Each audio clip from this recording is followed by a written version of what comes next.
I remember when I was a child, my father giving me a packet of seeds and telling me to sow them in the garden, which I did. Of course, being a child, I wished to see those seeds sprout immediately.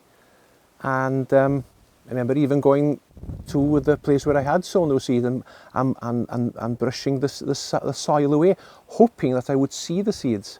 And I remember my father saying, "Son, patience, they'll come in their own time." And this is the verse I wish to share with you.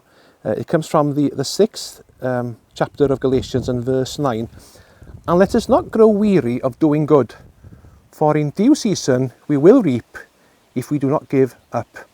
And I can see the same message there with sharing the gospel, that it's important that we are not weary of doing good, that we should be doing good to our families, to our friends, our neighbours, people we don't know, people we don't see, even those people that don't like us, even those people who hate us, that we are not weary in doing good.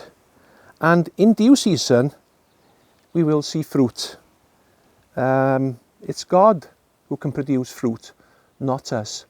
I remember Winston Churchill, I read somewhere about him in his last ever lecture, saying, "Do not give up, do not give up, do not give up." And that is the importance of this verse as well, that we do not give up in doing good.